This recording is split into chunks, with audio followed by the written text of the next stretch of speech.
Okay, let's try this again. Oh, hi there. I'm Nitpicky. Welcome to another video from the series that makes me relive every single painful memory I've had platinum these games. And today we're covering one of my favorite games. Now, just to let you know, I release new videos every week on the same topic. So if you like this type of content, please consider subscribing and stick around, it really does help a lot. Now onto the video. Crash Bandicoot Remake Trilogy. Specifically, Crash Bandicoot 1. What a steep learning curve from my usual platinums. This game sucked the soul out of me like a Dementor on steroids. Being the hardest Crash game in the Remake Trilogy, it made sense for me to start with this one because, well, reasons. Toys for Bob did an amazing job with capturing the original game's charm with updated graphics but ramped up the difficulty a tad bit.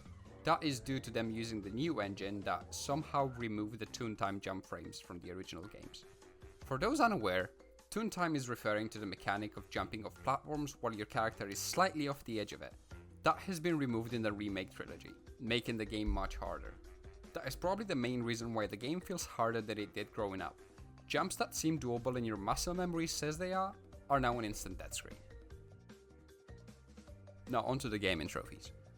Step 1. Beat the game while collecting everything you can on the way. That should take care of the beat the boss trophies or some other gimmick trophies such as Spin Doctor, in which you need to spin an enemy into another enemy, or Feed Me, in which you need to die to one of those men-eating plants. Make sure to collect the gems that you can collect and don't require a gem path as you go along, as this unlocks additional areas in a level so you can get those last missing boxes. So backtracking is necessary in order to complete the platinum. If an area has a lot of missing boxes after you've completed it, 9 times out of 10, the rest will be locked behind the gem path.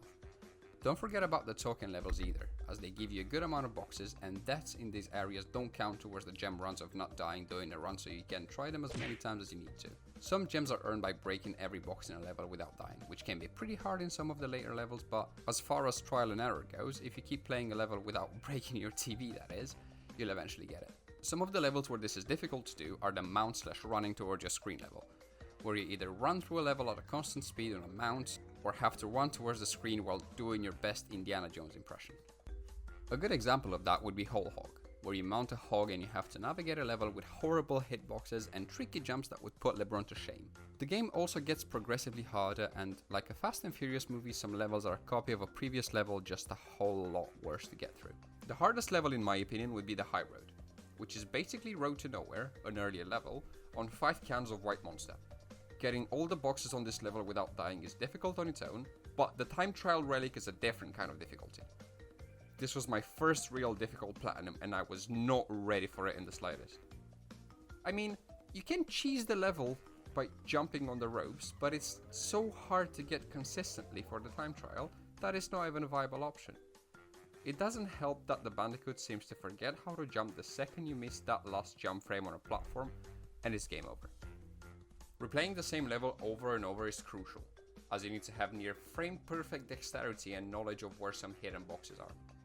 Now, the Remastered Trilogy gives you some leeway by adding some bonus levels that you can do instead of the ones you're struggling with, but in Crash Bandicoot 1, the extra level you get is Stormy Ascent, a level considered too difficult to be put in the original game, so I'm not sure how much that helps anyone. Now, I mentioned this is the hardest platinum in the trilogy, and that is for a very good reason. You do not get any assistance items for completing the game. Crash 2 gives you sprint shoes to help with the time trials, but on Crash 1, you're stuck with your base speed. That means you need to have perfect muscle memory and know where every jump, enemy, obstacle, and platform are by heart for every single level.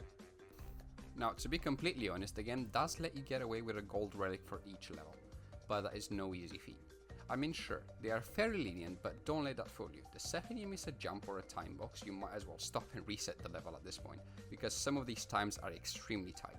I have no idea how some people got the platinum relic in some of these levels, because man is it hard.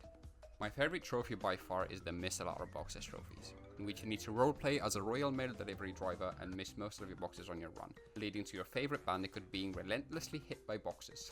That's what you get for missing that jump, you little piece of yeah! And after all was said and done, I've done the last boss fight, which was piss easy, and I was the happy owner of the Crash Bandicoot 1 Platinum.